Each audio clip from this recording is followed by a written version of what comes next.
At first glance, the SUI network looks like they have everything going for it. A builder-friendly framework with advanced features, a dedicated founding organization willing to actually fund projects, and of course, a growing ecosystem of user-friendly apps. SUI delivers the benefits of Web 3 with the ease of Web 2. It is a fast blockchain and a cheap one with only 400 milliseconds to finality and predictable sub 1 cent gas fees, which is great for the user experience. They have a strong emphasis on digital ownership, on scaling, on liquidity, and of course, ease of onboarding. They're growing their user base by the day. I know what you want. I know why you clicked on this video. You want to know about the token. Is the token going to go up 100x? Joe, tell us. Well, I'll give you what you need. And what you need is to learn about the different features of SUI that make it a top ecosystem in crypto, but also what to be careful of before you actually ape in.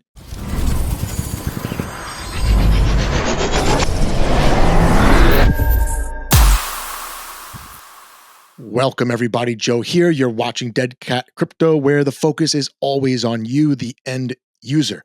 I built this channel specifically to cover the practical use cases of blockchain and how retail can actually benefit. I read the SUI documents, so you don't have to. I've summarized them in a couple of segments here in the video, so use the timestamps down below if you're so inclined. And of course, subscribe to the channel. Always need new subs. It helps me out a lot, especially if you think this video helped you. Really appreciate that. Before we get started, let me just disclose my position up front. I am holding a small amount of SUI tokens. It's about 3% of my portfolio right now. I sold my Rune tokens, that's Thorchain, into SUI. I have since added a couple times below $3, and I will continue to accumulate so long as I like what I see. And I do like what I see. I've read through the documents, like I mentioned. I attended a real world event here in New York City, got to speak one-on-one with some builders, and I honestly don't see any reason why SUI can't outcompete the likes of Solana and some of the ETH L2s long term. I'm interested in the AI agent narrative on SUI. The DeFi ecosystem looks like it's building up nicely, and their partnerships are definitely value add. That being said, I still have questions. I'm a skeptic, and I did put those questions at the end of the video, and I would like those answered before I really am completely sold on SUI as a long-term hold in my portfolio. But here are the features that I like about SUI. I'm going to run down the list. Number one, it's a proof of stake chain. It's a delegated proof of stake chain where you stake the tokens with a validator. There are 113 validators. It is a smart contract platform. It's permissionless. The network capacity expands to meet demand. I think that Solana and ETH still need viable solutions for their congestion issues. SUI has it built into the L1, so that's good to see. SUI does offer a familiar user experience, a wallet that only requires an email to control the private keys, and a recent integration with Phantom makes it accessible and convenient for people who are already transacting in DeFi, your power users, right? As far as gaming goes, they have customizable asset management, randomness built into the L1, and a physical device for gaming called the SUI Play. For commerce, for on-chain commerce, there are composable assets, easy authentication. DeFi is set up quite nicely. There's a native liquidity hub, Deepbook, and they have on-chain routing, similar to a centralized exchange where applications can tap into this source of liquidity and maybe make it easier to bootstrap, without having to kind of inflate their own token to provide incentives to get their own liquidity, which is expensive, and it doesn't always work in favor of the longevity of the app. Builders enjoy one-on-one technical support, multiple Oracle options for bringing that IRL data on-chain. There's SUI Basecamp in Dubai this May. There's online courses and heavy investment into the DePIN sector, which we will talk about in this video. So my takeaway here, as I read about the features, is that SUI is taking a top-down approach similar to Solana, allowing the network to kind of balance the needs of all participants. That be the casual users, the power users, the app builders. This is a refreshing break from the traditional, organized chaos of most permissionless chains. We'll talk about the token next and just liquidity in general. That way you don't have to watch the whole video to find out what you want about the token. But right now it's got about a $7-8 billion market cap, 23 billion FDV, and a max supply of 10 billion tokens. So there is some emissions, but there is a max supply.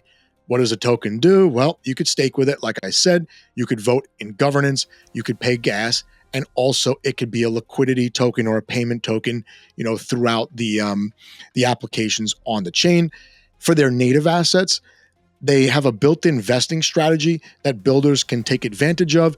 This lessens the chance of something like a rug pull from happening, kind of strengthens the long-term outlook of native assets that are launched on chain. The native assets have various standards, which is cool. They've got loyalty tokens, in-game currencies, regulated coins, rentable NFTs, a bunch of others that I'm not mentioning here, but I like to see this baked into the L1 so that each application doesn't have to build its own tooling.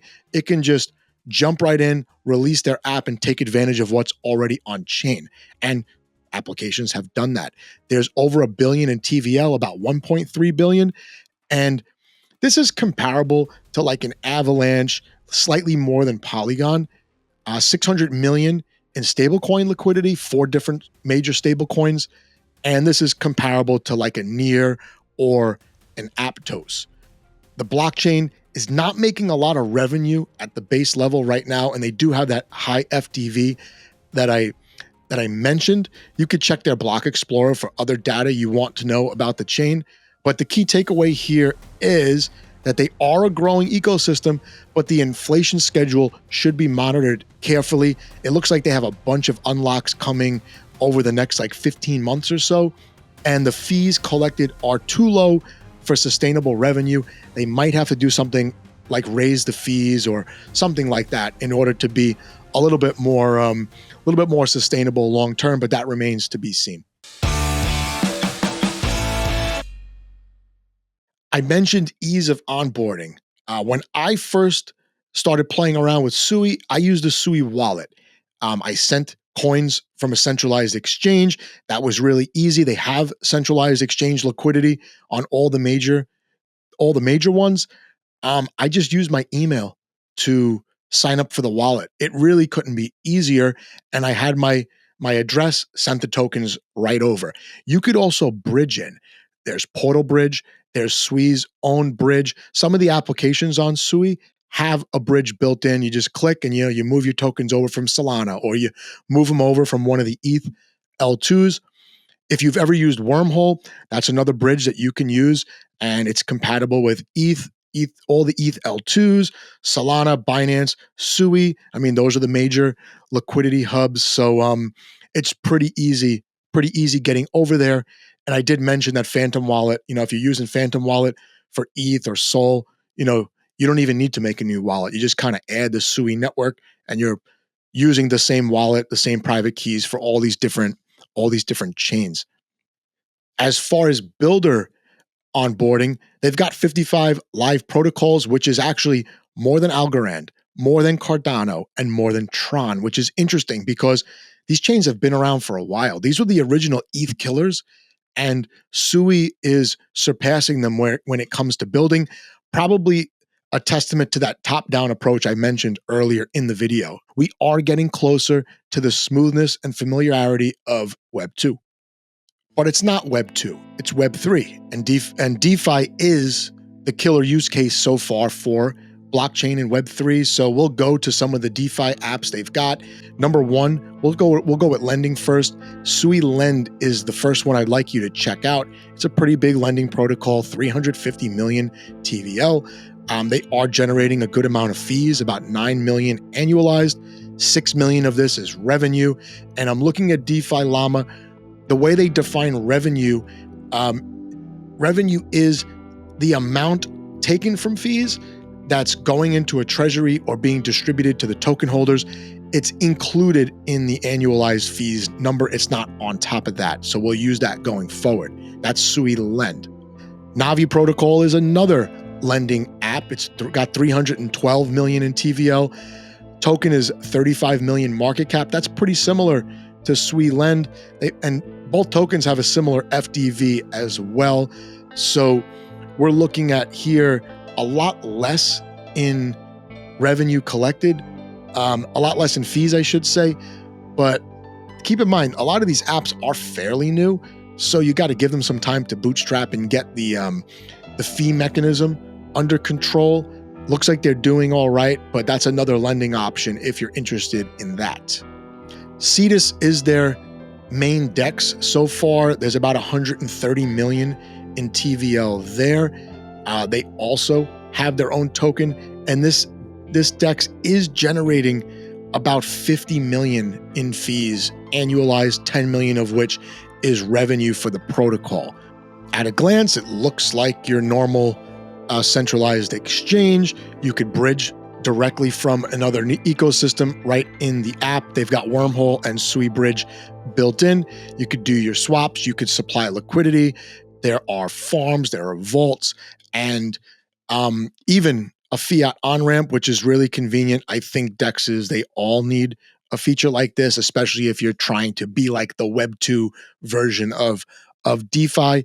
A nice DEX. I've used it, pretty smooth, just like any other. Heidel is if I'm pronouncing it correctly, Heidel is the liquid staking app. The APR is quite low, relatively speaking, with other proof of stake chains. It's single digit APR for staking your SUI tokens. Well, you could liquid stake them here, which means you are earning most of that staking yield, but then you get this liquid staking token, this liquid token representing your staked position that you can use in DeFi. And you could see the prefix for these liquid staking derivatives is HA. So you got HA Sui as the liquid staked version of Sui. One of the major focal points of the Sui blockchain is gaming, and I really like that they've got a physical device. It's a handheld console, supports a wide range of PC games, as well as brand new AAA titles developed using the Sui technology. This device will be ready to ship sometime in 2025, so if you're a gamer, might want to stay on top of this. You could follow them. Their socials are right off the website, and that's suiplayOX1.com. I mentioned a big investment in DePIN, and Walrus seems to be the mother of all DePIN apps on Sui. The investment was in the 9 figures for this massive storage network, and it's going to deal with, raw data, media files like videos, images, and PDFs. But this in-house storage application, Walrus, is also going to be important for the development of AI and AI learning data. So this is going to live on chain despite all the other storage applications across crypto. Walrus is the one where the Sui, blockchain, they really kind of pushed their chips in the middle and said, this is it. So I'll link this down below. If you're interested in DePIN, I think this is the best place to start. Speaking of AI, we've got SuiAI.fun. Seems to be a fork of Virtuals. You can launch AI agents. I see them tweeting all over the place. The one that I'm most likely to see tweeting is, let me see. It's this one, this AIDA, AIDA one over here. And there is another, this AIXDG, whatever that means. AIX dog. This is another that's been tweeting these AI agents. I think we haven't even scratched the surface here. I am holding some of their platform token, kind of hoping AI agents take off. The infrastructure is there, the storage is there, and now it's just a matter of onboarding users, which is the goal of Sui in the first place. What's the takeaway here? Well, DeFi primitives are largely represented. The apps look great, almost kind of like a second mover advantage type thing going on, where they are slight improvements over what we were using a year or two ago on all the other chains. But the Sui app landscape is still almost too similar to most other permissionless platforms, and they need a killer app, or the device, or maybe the next generation of devices on Sui need to take off for people to just kind of move their liquidity from Solana or Base and go all in here. I'm looking forward to seeing this actually in the next 1 to 2 years.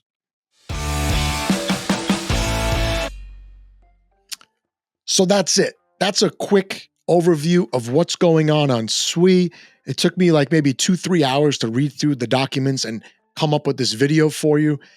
Despite being bullish on the network as a whole, getting to meet some of the builders and talk about them, talk about what they're building, I have questions, right?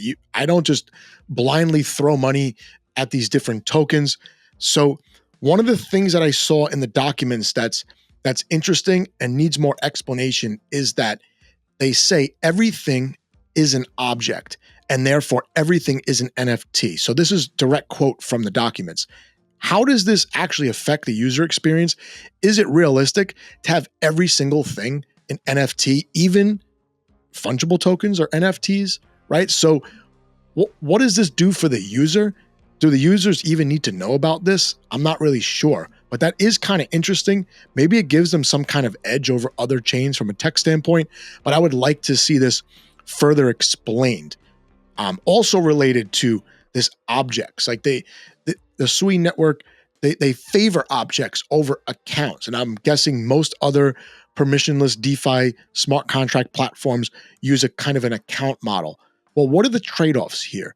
Is it performance, security, UI, UX that you're looking to optimize? Or are these objects simply for builders and the end user just doesn't need to know about them? But those are two questions I have about objects. Number 3, the commitment to Walrus is too much. It's almost a red flag. Like, why would you put so much money up for this DePIN, almost redundant DePIN application? Is it that important to have an in-house solution with all the bridging that we have? You would think they can tap something that already exists on an EVM for way cheaper. We got Jackal protocol and Cosmos, which is going multi-chain and connected to a multitude of bridges. Jackal protocol, it's only valued at like $14 million. They could have maybe bought the whole protocol and moved it over to Sui for 1/10 the price they paid for Walrus. So to me, this is almost a red flag. I need to know more about this commitment before I get too excited about the protocol itself and also the way they're splashing funds around from a investor's point of view. Number 4 has to do with the token. I can't ape in with these unlocks looming. Where's the demand going to come from, especially in the current conditions where we're kind of cooling off? I wouldn't say it's a bear market. Maybe for some alts it's a bear market, but where's the demand going to come from to offset those incoming dumps we're going to get every month for the next like 12 to 15 months? Can they work out some kind of OTC deal with some investors, maybe with World Liberty Financial even? That remains to be seen, but I will be monitoring the unlocks pretty closely before I overexpose myself in this ecosystem. And then finally, how are you going to compete with the Solanas and the Ethereums of the world? How are you going to differentiate enough to get some of those users over to Sui? ETH has the first mover advantage, so you could say what you want about the gas fees or the chain itself. They're doing fine. And Solana, yeah, they took a couple hits, but it looked like maybe just a flesh wound. Solana, I expect to rebound to an extent. Base is growing, Arbitrum, all these others. Sui has to compete with those because there aren't enough users and there's simply not enough liquidity to go around and make everybody happy. But thanks so much for watching this video. Like I said in the beginning, would really appreciate it if you would subscribe, comment down below with questions, or if you think I'm missing something, feel free to reach out and I'll make sure I cover it in my next video. Take it easy and good luck exploring the Sui ecosystem. Every quantum leap, I'm finding myself trapped inside of people. Differences underneath the fundamental side of ego. Truly not that equal. That's why they say don't meet your heroes. We are part of this evil, so pardon all my amigos.